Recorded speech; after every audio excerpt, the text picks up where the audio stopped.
Hi guys, Keith Arkenberg Farms. It is now, where are we at? About the third week of April, and I've got this big old box on my front porch that I've been meaning to do something with, and I just haven't had time. But it's getting ready to rain, as you can see behind me here. Got some clouds moving in, and I want to get this thing set up. So we're going to take this into the building, and we're going to build it.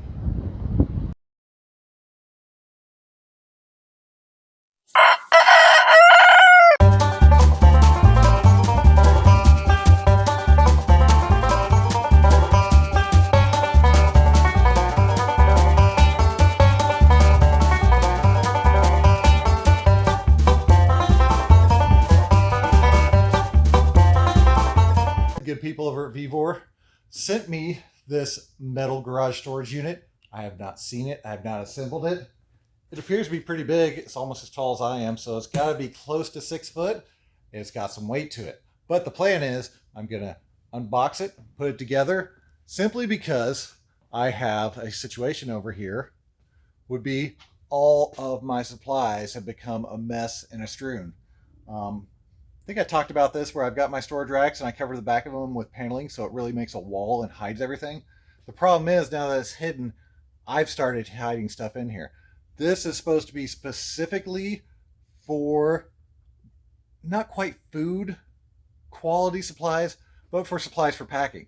I've also have the other problem of I've got cans of like spray paint and foam and just things that should not be stored around packaging materials. So I figured that cabinet would be the perfect thing to put that stuff in.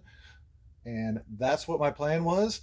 So we're going to put it together and check it out. And hopefully it'll take everything I have in here. Looks strong, sturdy, so we'll see. So let's go ahead and build. But first, every third Thursday of the month, we have a Q&A from 5 o'clock Central Time to around 6. I try to answer as many questions as I can. I also go back through and look at the questions that are submitted through the YouTube page and go to arkenbergfarms.questions with an S, both with an S, at yahoo.com to get your questions submitted if you don't have time to make it. We have the membership portion of the channel. Go check that out. And then, of course, arkenbergfarms.com. Scroll down the bottom, digital tools and training. Got a bunch of cool spreadsheets and other information down there. Also have the roll-up curtains and the actuators for sale. So those are the motors and the controllers. So check those out and get them installed on your greenhouse. They're a great solution and something that once you install, you really never have to worry about again. That's why I'm so adamant about promoting them and putting them everywhere possible on my farm.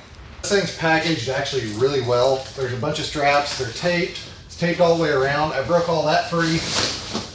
And let's see what we got in here. Try to do this without knocking everything over.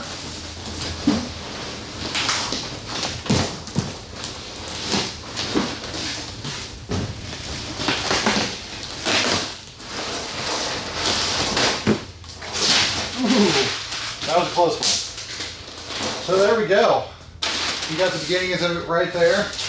I'm going to dig through now and try to find some directions of some kind and get the pieces put back. Should hopefully be a pretty simple build. I mean, most of these projects should just be a back, a couple sides, a bottom and a top. So we're going to keep opening up and find out what we got. Looks like I'm already running into some parts bags and stuff.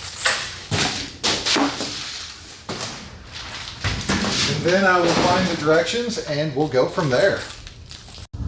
With everything laid out, it's time to build. So we got our instructions, our little part packages, and then we start off with our 2 back panels. These go together pretty easily. Just use my little power drill, little Phillips head screws. Can't remember how many there were in these, but I think there was about 10 or 12 each. So the only thing with the shipping of these is that the back is 2 pieces. So you got to put the back together. Not a big deal. It's pretty quick. The whole build took me about 15 minutes to do in real time. So it's not bad. You can see right there I found a little bend from shipping, which was nothing big. It was all on internal side, so nothing more than a couple of screws and just working it end to end, try to straighten things out.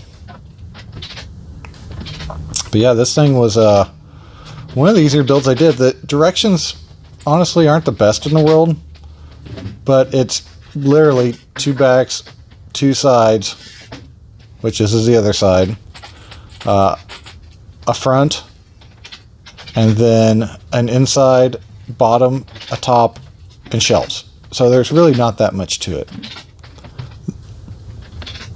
So we're continuing on, just finishing up, getting the rest of the screws in. And here's where I was checking the directions again. Just trying to make sure I had the right piece for the right way. So now these parts actually use a longer screw. There's actually a pre-threaded insert in both of these. These help to give more rigidity to the shelf itself. So again, just checking and making sure I was doing everything right. So that was the bottom. So there's my bottom shelf. It is a little bit of a pain to get the tabs lined up because this actually just slips into place. I had to actually open one up with a screwdriver. So after fidgeting around with it a little bit, I got it to drop right into place, no problem.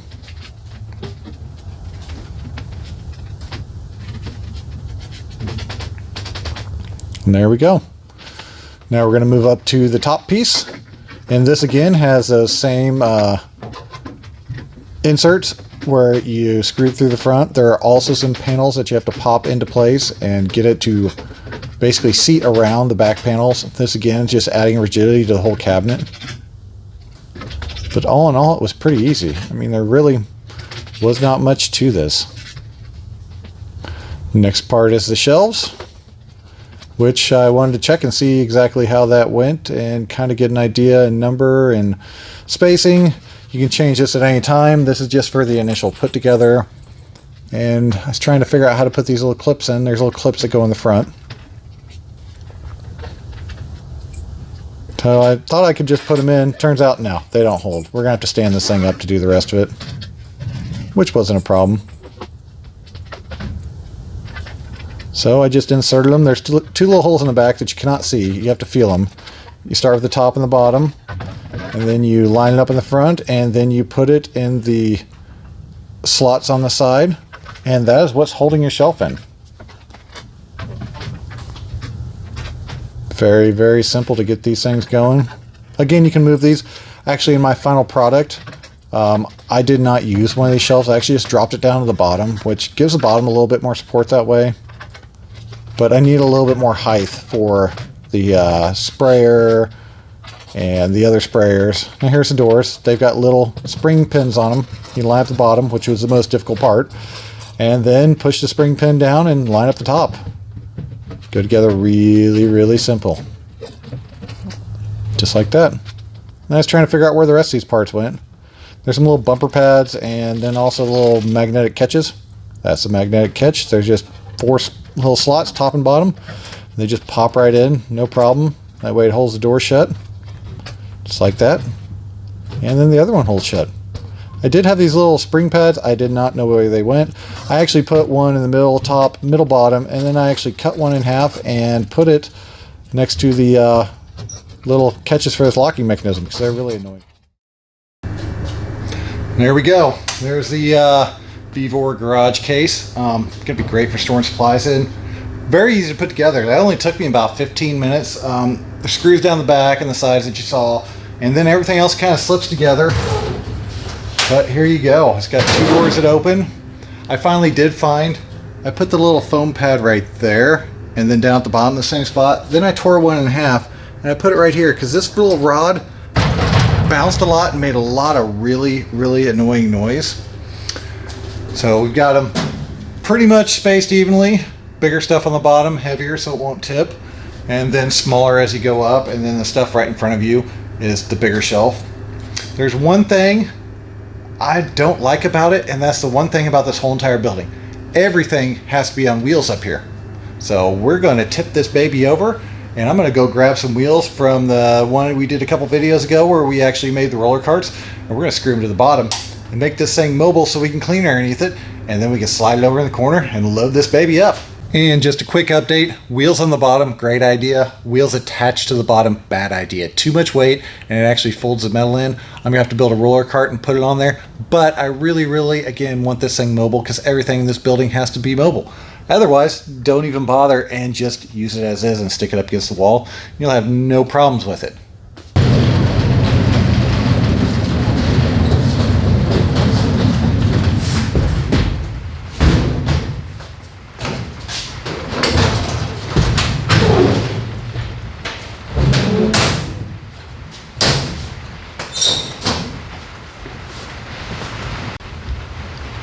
Got it set, got it packed. All in all, I like it. It's a perfect storage solution for here in the pack shed. It stores all of the stuff that I really should not have around stuff I'm packing food in. Got a great lock on it. So I've got a lot of my pest management stuff in here. I've got cleaning supplies and then all the other tools I use for spraying, including that nice little backpack sprayer down there. But all in all, it's going to be a great addition for this building. Great storage solution. Fits in the corner nice. I did add wheels, which you probably shouldn't. It actually has slots in the back where you're supposed to screw in the wall so somebody can't knock it over on top of themselves.